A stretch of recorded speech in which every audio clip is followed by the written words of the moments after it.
C'est une forteresse, l'une des prisons les plus sécurisées de France qui accueille les détenus les plus dangereux, comme Youssouf Fofana, l'ex-chef du gang des barbares, Tony Meillon, le meurtrier de Laetitia qui l'a démembré, ou encore Haït Ali Belkacem, l'instigateur de l'attentat du RER à Paris en 1995. Dans le jargon pénitentiaire, on parle de gros profils. Est-ce pour éviter de les croiser? Toutes nos demandes de reportage ont été refusées. Je donne ma carte de député, mais je la reprends. Alors ce jour-là, nous accompagnons le député Joachim Pueyo. Les parlementaires peuvent y entrer à tout moment, sans prévenir, accompagnés de la presse. Depuis son ouverture en 2013, l'établissement s'est fait une réputation. Agression de 2 agents de la toute nouvelle prison de Condé-sur-Sarthe. Théâtre de nouvelles agressions. Le détenu a agressé les surveillants à coups d'équerre en fer. Nouvelle agression ce matin au centre pénitentiaire de Condé-sur-Sarthe dans l'Orne. Une arme fabriquée. Il a frappé les surveillants. Sérieusement blessé. Agression, violence, les nerfs des surveillants sont mis à rude épreuve. 30% de l'effectif des agents est renouvelé chaque année. Pour mieux comprendre, direction le quartier d'isolement. 5 cellules sont occupées par des hommes particulièrement violents et prêts à tout. Ça, c'est la cellule d'isolement type pour des détenus qui posent des problèmes de comportement et qui ne vont pas utiliser le matériel comme arme contre le personnel, même si quelquefois ils essayent quand même de démonter des objets. Le danger est permanent. Alors Fabien revêt cette combinaison d'une dizaine de kilos pour se protéger.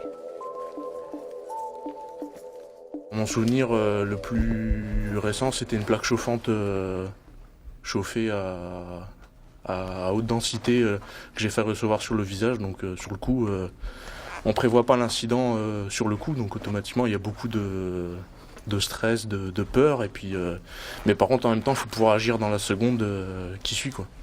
D'où cet équipement. D'où l'équipement.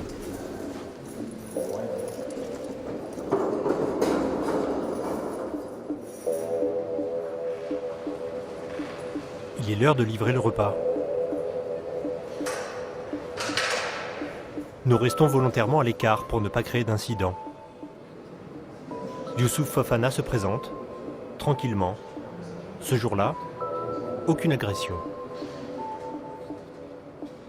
Le fait d'être nombreux, le fait d'être équipé, parfois ne donne pas envie, freine vraiment les choses.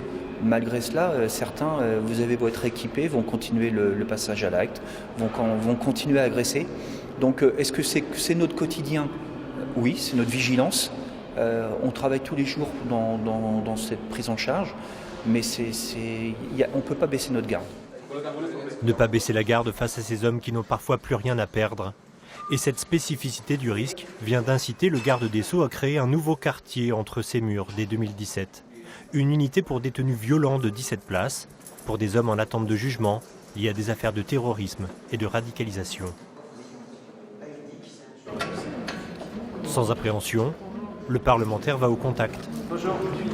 Lui qui fut autrefois directeur de prison à Fresnes et Fleury-Mérogis. Vous êtes venu pourquoi ici? Pour visiter l'établissement. Ouais, moi j'ai un truc à dire sur l'établissement. L'établissement ici il est tout pourri et tout. Il y en a pas. Ce jeune homme de 22 ans a été condamné à 7 ans de prison après son retour de Syrie. Enfin, moi j'appelle pas ça le terrorisme. Un violent dormant, selon les autorités. Et alors, quand vous allez sortir de la prison dans 2 ans, quel est votre projet? C'est partir de la France, La France, c'est comme de la merde. Ils disent liberté, égalité, fraternité. Ça, c'est des bonnes valeurs, je suis d'accord. Mais c'est qu'un prétexte pour bien nous la mettre à l'envers. C'est comme ça que je vois. Ce détenu qui a été en Syrie, qui partage en réalité l'idéologie de Daesh, on l'a senti. Oui. Bon, il sort dans 2 ans. Et s'il ne change pas son état d'esprit, c'est quelqu'un qui peut être dangereux pour la société française. Dans le bâtiment où il est, ils sont très peu de détenus, donc là, il ne peut pas être influencé là où il est actuellement. Et je pense que la direction de l'établissement a bien mesuré le comportement de ce détenu qui peut effectivement être influencé par des détenus plus violents et plus radicaux que lui. C'est donc tout l'enjeu de cette nouvelle unité. Aujourd'hui, avec 100 détenus, seuls 50% des cellules sont occupées. L'établissement peut donc accueillir ces nouveaux profils de pensionnaires. Garder des personnes radicalisées, c'était pas son côté d'origine, mais garder des détenus violents, qu'il faut restructurer, accompagner. Ça, c'est le rôle de cet établissement-là.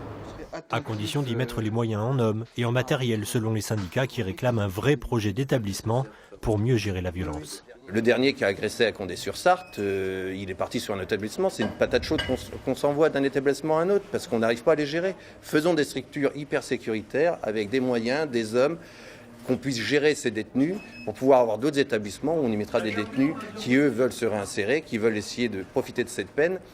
Et voilà, tout le monde s'y retrouvera. À ce jour, 8% des détenus sont radicalisés. La création de cette unité pour détenus violents fera donc grimper les statistiques au nom de la sécurité de l'État.